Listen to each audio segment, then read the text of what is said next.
So this is a small series of videos that talks about how to deal with simultaneous equations. Simultaneous equation we're going to look at in threefold. So we've got algebraic methods, which can be made up of two main types, one called substitution and one called elimination. We've got graphical solutions, and we've got some work that we're going to do in our CAS class pad. So the substitution method, so we're going to look at this particular equation here. So let's look at y equals minus 2x and y equals minus 4x minus 6. So let's just have a look at what this might look like in terms of the substitution method. If we call this equation 1 and this one equation 2, what we actually have here are two equations where we can see both of them are y equals. Now, in all cases for this system, y must equal y.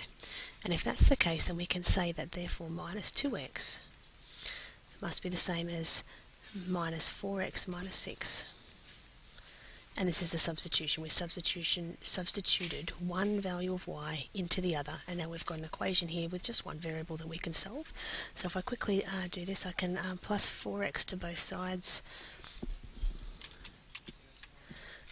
and what that'll give us is 2x equals minus 6. In this case, x would equal minus 3. There's our x solution. Each solution of simultaneous equations will have an x and a y, so we just need to find the y. If I can see here from equation 1, y equals minus 2x. If we know that x is minus 3, I can see that y is 6. So my solution is minus 3, 6. That's the solution to that particular question using the substitution method. So now the elimination method is slightly different. Let's pull up a question here.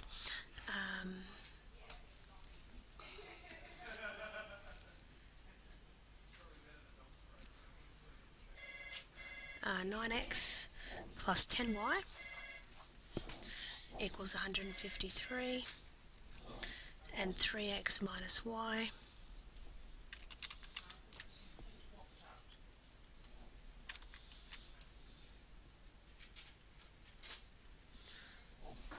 is 12.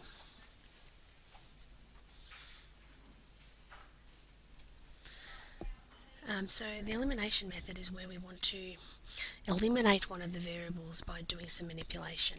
And the manipulation that we do here is basically, because we want to get rid of them, we need either the coefficients of the x's to be the same or the coefficients of the y's. And you always have a choice. So if I call this equation 1 and equation 2, my first step is going to be to take equation 2 and multiply it by 3. Let's think about why I might do that. So in fact, if I multiply this one by 3, what I get here is 9x minus 3y is 36. And now I've got the coefficients of the x's the same. So what I'm going to do now is I'm going to take this first equation and subtract the second equation here from it. So I'm going to go 9x minus 9x is no x's.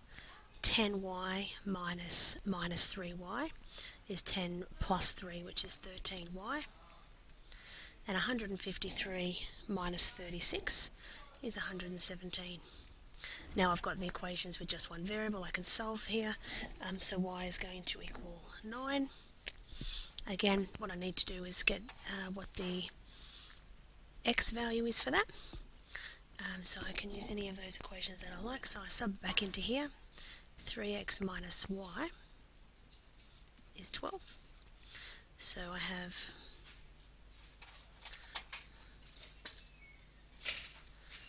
3x minus 9 is 12.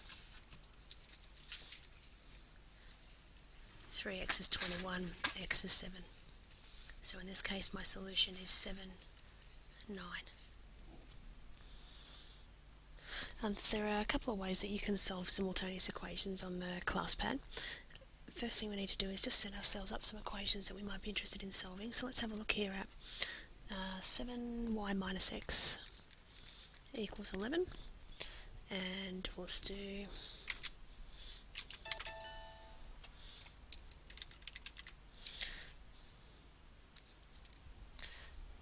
x plus y is 10.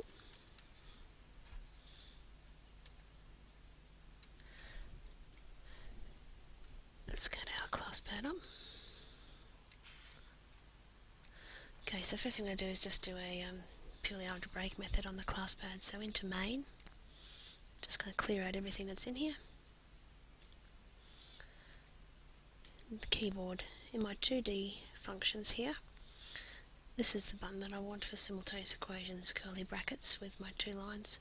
I'm to my first equation, this one here, exactly as that appears. So I've got 7y minus x is 11. And then my second equation is x plus y is 10.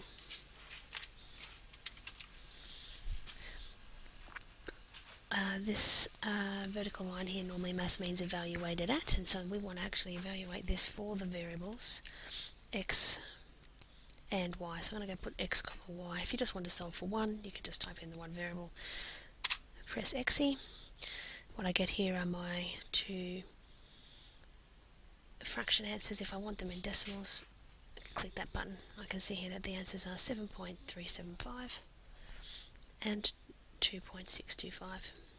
Or maybe I want to leave them as exact values, or I'll use them as fractions. So it's 59/8 and 21/8.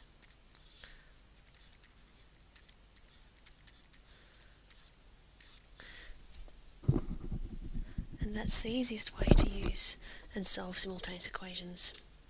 Type in the whole first equation, the whole second, and what variables you want to solve for. In our graphical solutions, we're going to use the CAS 2 different screens we're going to look at.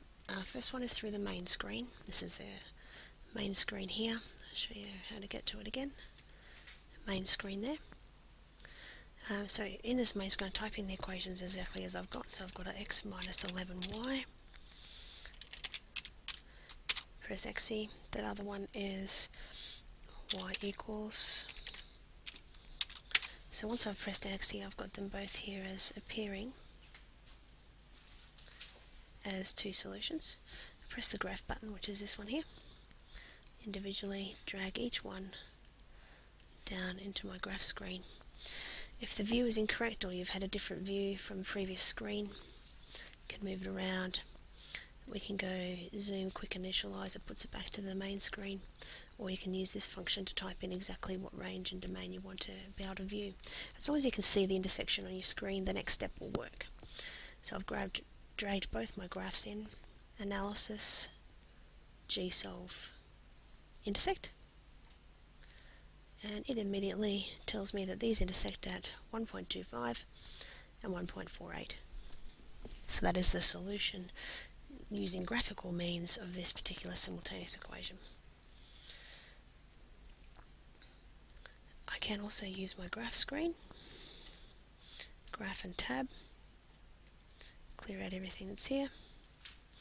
So in my first one, what you'll notice here is that these will be y equals, so I need to rearrange this first one first to be able to type it in. So this is going to be x plus 15, 11y, 1/11th x plus 15/11ths. So the first one is 1/11th x plus 15/11ths. My second one is 9 minus 6x. Both ticked. I press the graph button. Again, as long as I can see the intersection on the screen, analysis, gsolve, intersect, and there's the solution. So there's 2 alternate ways of finding, using graphical means, the solution to these simultaneous equations.